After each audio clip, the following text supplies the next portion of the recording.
नमस्कार। हम लोग आज लेके आए हैं जनजातीय सीरीज में। आज हम लोग पढ़ेंगे बंजारा जनजाति के बारे में। यह हमारे एग्जाम में आने की संभावना रखता है, यानी 33 जनजातियों में से एक जनजाति है बंजारा जनजाति। तो बंजारा जनजाति के बारे में हम लोग पढ़ते हैं। यह झारखंड की घुमंतू जनजाति है। मतलब इसका कोई निवास स्थान नहीं है। मतलब निवास मतलब एक एरिया तो है कि वो एक जगह घुमंतू घुमंतू जनजाति है, लेकिन इनका एक मतलब ये घर बना के नहीं रहते हैं। ठीक है, एक प्लेस से दूसरे प्लेस थोड़े थोड़े दूर में थोड़े थोड़े बढ़ते जाते हैं, यात्रा के रूप में। वो आजकल जो सोलो ट्रैवलिंग वाला है ना, उस तरह का कुछ है। और ये सेकंड सबसे कम स्मॉलेस्ट जनजाति है, सबसे कम जनजाति झारखंड की। ठीक है, ये घुमंतू है। साथ में जनजाति झारखंड की सबसे कम जनजाति संख्या में से एक है। 2011 में इसकी जो जनगणना हुई 2011 में, उस जनगणना के अनुसार इसकी जनसंख्या जो है वो है 487। तो बताइए इतनी कम। और ये परसेंटेज में, जनजातीय परसेंटेज में इसकी जनसंख्या है 0.0%। 0%, ठीक है, 1% है। तो आप जहाँ देख सकते हो कितने कम जनसंख्या है। तो इसे ये जनजाति जो है, इस जनजाति को राय भी कहते हैं। इसका जो राय जाति, ये लिखते हैं अपने साथ। घुमंतू जनजाति बंजारा है, वो अपने साथ राय टाइटल फॉलो करवाते हैं। साथ में हम लोग ये जाने कि घुमंतू है, सेकंड सबसे कम है झारखंड में। साथ ही यह 2011 की जनगणना के अनुसार यह 487 ही संख्या है झारखंड में इसकी। और इसमें और क्या है फैक्ट, वो देखते हैं। ये घूमते रहते हैं, लेकिन इसका निवास स्थान कहाँ है? संथाल परगना में।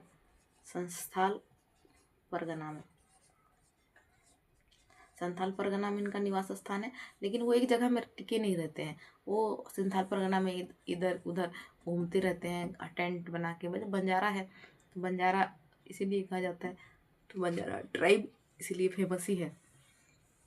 बंजारा मतलब घूमते रहना। ठीक है, तो ये कौन से वर्ग समूह में आते हैं बंजारा ट्राइब का, तो वो हम लोग देखते हैं। तो वो आते हैं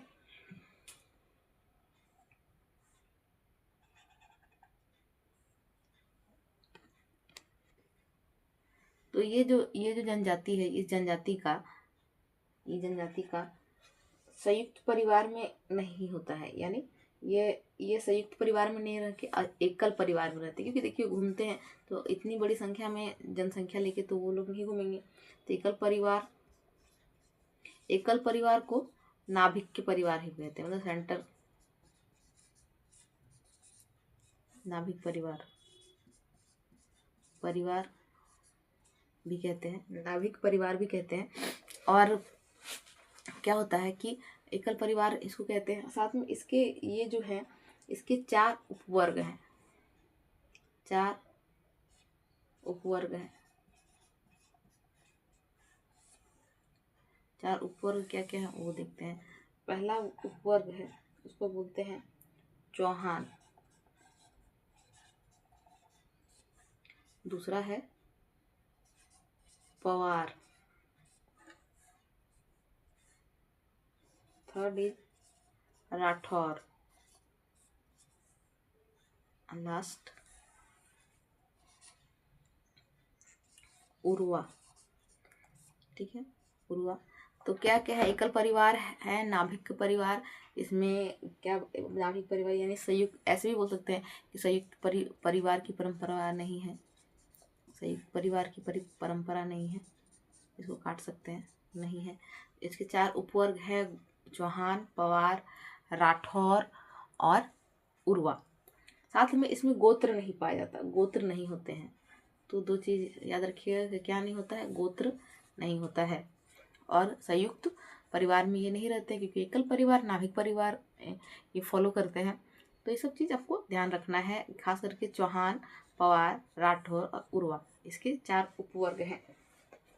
आगे इसके महत्वपूर्ण हम लोग देखेंगे कि इसके और अन्य नाम क्या क्या हैं। ठीक है, जैसे अभी हम लोगों ने देखा कि इसके बंजारा को हम टाइटल में राय लगाते हैं, लेकिन इसके अन्य नाम हैं जैसे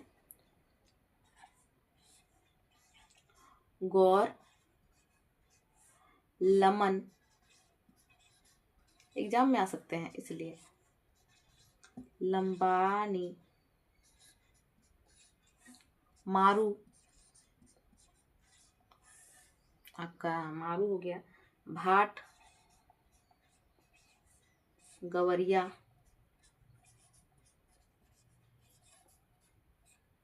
आदि। ठीक है, ये याद रखिएगा, आपको ध्यान देना है कि हाँ ये चीज़ है। और आपको याद रखेंगे कि ये जो है आपका बंजारा ट्राइब्स, ये एक लोक नृत्य करते हैं, इनका आपस में एक लोक नृत्य, जैसे ये नाटक वगैरह दिखाते हैं ना, तो उसको बोलते हैं दंड खेलना, दंड खेलना। ठीक है, क्या बोलते हैं, दंड खेलना। और साथ ही इनका अपना एक वाद्य यंत्र है, ये भी याद रखेंगे, वाद्य यंत्र है जिसको कहा जाता है नर सिंहा। ये मतलब एक होता है जिसका वजन कम होता है, नरसिम्हा वजन कम होता है, वजन कम होता है। और इसमें क्या होता है कि इसमें ढोल का भी इस्तेमाल करते हैं ये लोग, और इस्तेमाल करते हैं ठपला, मतलब वो सारे वाद्य यंत्र है, चिकारा, चिकारा ध्यान रखिएगा क्या क्या मैंने कहा, गौर, लमन, लंबानी, मारू, भाट, गवरिया लोक नृत्य है, दंड खेलना वाद्य यंत्र है, नरसिंहा वजन जिसका कम होता है, ढोल, ढपला और चिकारा, ये सारे इसके वाद्य यंत्र हैं। आगे हम लोग ध्यान देंगे कि आगे हम लोगों को जानना है कि इसके जो हमारे इसमें कुछ गीत भी गाए जाते हैं।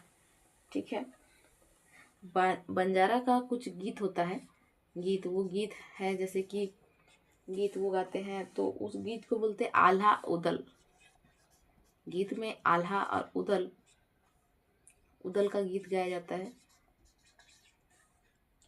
ये मतलब कि ये सौर्यवाणी है, मतलब ये गाथा गाथा जो गीत, जैसे कि अभी जैसे आला उदल का गीत को गीत के रूप में आला उदल के जीवन के बारे में बंजारा ट्राइब बताते हैं। ठीक है, अब उदाहरण मैं यही लूँगी क्योंकि दूसरा उदाहरण शायद इसमें कनेक्ट ना करे। तो आला उदल के बारे में वो कहानी के तौर पे ही गीत के रूप में गा गा के आला उदल की कहानी को वो बताते हैं। ये आला उदल को मानते हैं, गाथा गीत है ये, कहानी के रूप में गीत गाया जाता है, जैसे रामायण वगैरह में होता है ना, पार्ट बाय पार्ट गीत के रूप में फॉर्म प्रेजेंट किया जाता है, वैसे ही वो गाते हैं। आगे देखते हैं कि ये अपने विवाह को वाया कहते हैं, वाया। अब विवाह के समय क्या होता है, वो वधू मूल्य के रूप में क्या देते हैं, एक बैल देते हैं, बैल या 140 रुपीज, 140 रुपया देंगे वधू मूल्य के रूप में। और वधू मूल्य को क्या कहते हैं, हर्जी। वधू मूल्य क्या है, इसमें बैल दिया जाता है और 140 रुपये दिए जाते हैं, या तो 140 रुपये देंगे या फिर एक बैल दे दे, हर्जी बोलते हैं वधू मूल्य को। ठीक है, ध्यान रखना है आपको, ये समय ये विवाह के टाइम में दिया जाता है, विवाह को बोलते हैं वाया। जैसे संथाल में था कि बापला बोलते हैं, इसी तरह इसमें वाया बोला जाता है। 140 रुपये देंगे या फिर एक बैल की वधू के बदले उसके वधू के घर वाले को एक बैल दे दिया जाए। तो ये आप लोगों को बेसिक बेसिक चीज़ें। और इसके साथ विवाह जो होता है वो हमेशा वर्षा काल में होता है, वर्षा काल में, वर्षा काल में होता है विवाह। ठीक है, इतना चीज़ें आपको बंजारा ट्राइब्स के बारे में याद रखनी है। आगे हम लोग और देखते हैं कि बंजारा टाइप के बारे में, जनजाति के बारे में ऐसा कौन कौन से पॉइंट है जो आपके एग्जाम के लिए बहुत बेहद ही उपयोगी होने वाली है।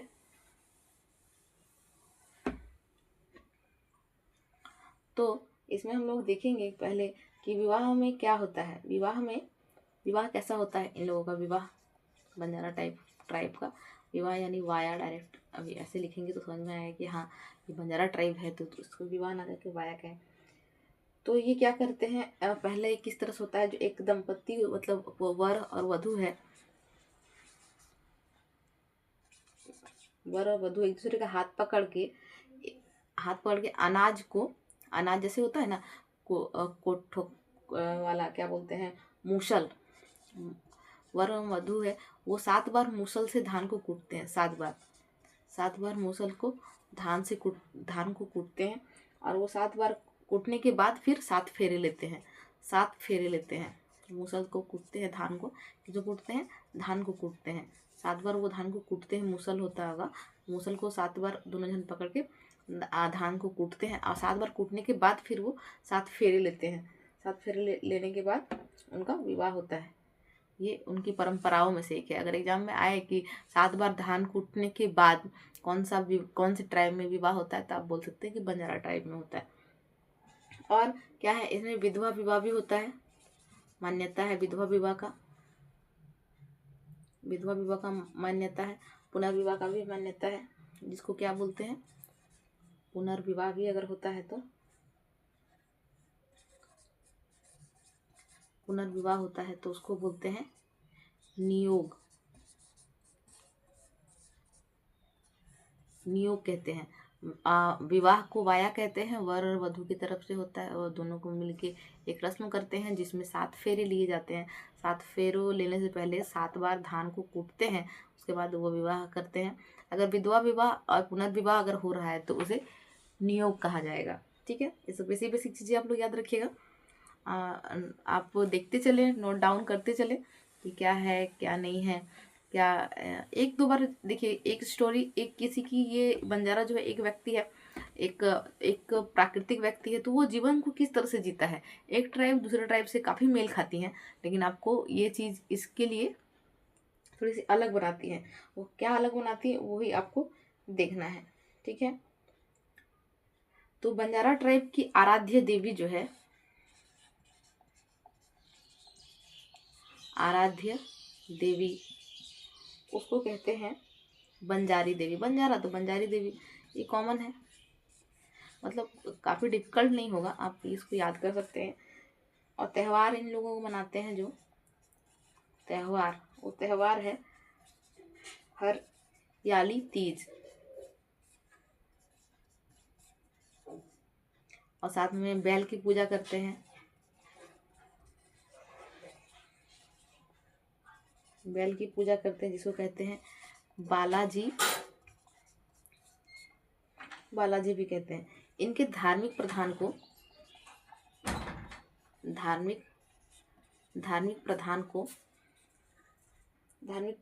कहा जाता है भगत।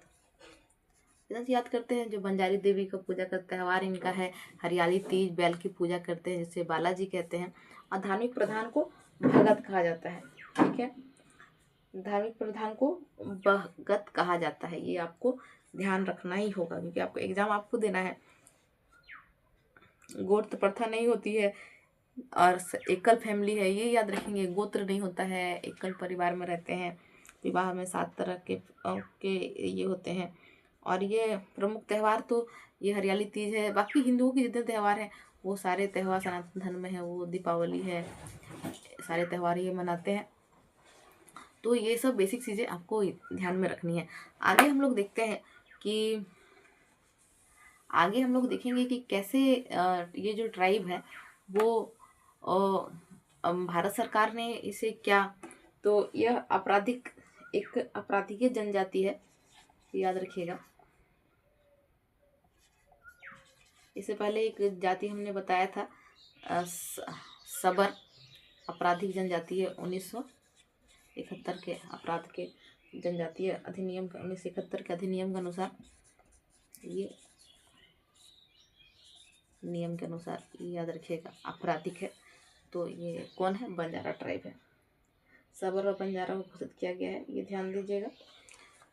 ये इम्पोर्टेंट था इसलिए बता दिए, क्योंकि एग्जाम में आएंगे सवाल तो आपको याद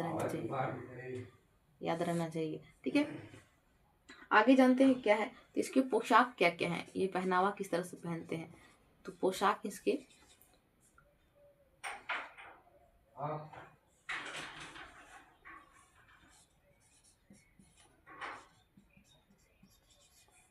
पोशाक जो है वो है, पहले क्या पहनते हैं, वो एक ढीला ढाला कमीज पहनते हैं और जिसको बोलते हैं वो लोग छब्बा।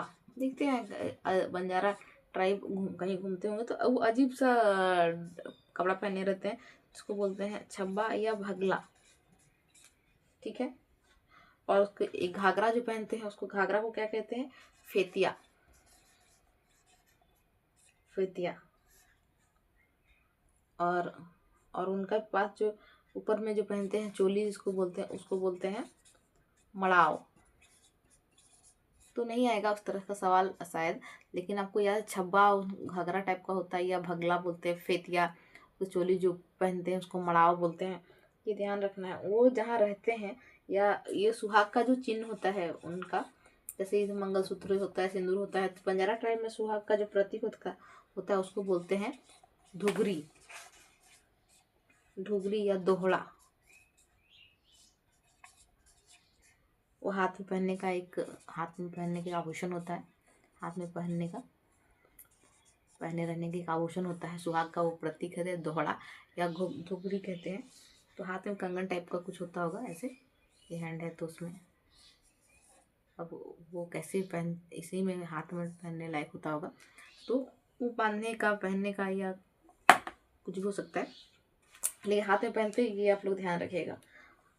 और वो जहाँ रहते हैं ना उसको काफ़ी नाम है, लेकिन नाम ऑब्जेक्टिफाइव नाम बहुत किया गया है, क्या क्या नाम हो सकते हैं। तो पहले नाम उसका जो है, घर जहाँ रहते हैं, जैसे हम लोग देखते हैं कहीं भी बंजारा लोग रहते हैं उसको बोलते हैं टांडा, जहाँ वो रहते हैं बस्ती उनकी बनती है तो उसको बोलते हैं टांडा। और जो हमेशा बस्ती है किसी भी बस्ती के उत्तर दिशा में बनाते हैं, जैसे एक बस्ती पहले से कहीं है उसका ईस्ट वेस्ट नॉर्थ साइड में, यहाँ पर टांडा बना कर रहेंगे। बस्ती अगर यहाँ पर बस रही है तो उसके उत्तर दिशा में वो बस्ती बना कर रहते हैं, उनका लॉजिक होगा कुछ। जो ये टांडा होता है तो टांडा का भी एक प्रमुख होता है, ठीक है, टांडा का प्रमुख होता है, उसको बोलते हैं, उसको नायक बोलते हैं, जो गांव का मुखिया होता है, ठीक है, उसको नायक बोलते हैं। तो गांव का मुखिया होता है मुखिया। और संदेश वाहक भी, इसमें भी संदेश वाहक होते हैं, संदेश वाहक, संदेश वाहक, ये टांडा है। संदेश वाहक को कहते हैं कार भारी, कार्य का भार इसके ऊपर है, कार्य भारी, ठीक है, संदेश वाहक और कार्य भारी। साथ ही हम लोग ये देखेंगे कि ये जो ट्राइब है ये इसके हिसाब जो रखता है, उसका भी पंचायत है, हिसाब जो रखता है उसको बोलते हैं दीवानी, दीवानी। एक क्या, एक इम्पॉर्टेंट फैक्ट है जिसको ये अभी हम लोगों ने जैसे पढ़ा, तो जो ये पृथ्वीराज चौहान थे वो भी बंजारा थे, चौहान इसका उपवर्ग है,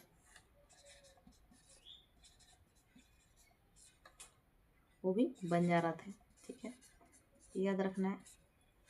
साथ ही ये बंजारा ट्राइब को 3 भागों में बांटा गया है, 3 भागों में बंजारा ट्राइब को 3 भागों में बांटा गया है। तो 3 भागों में क्या है, एक आपराधिक वर्ग,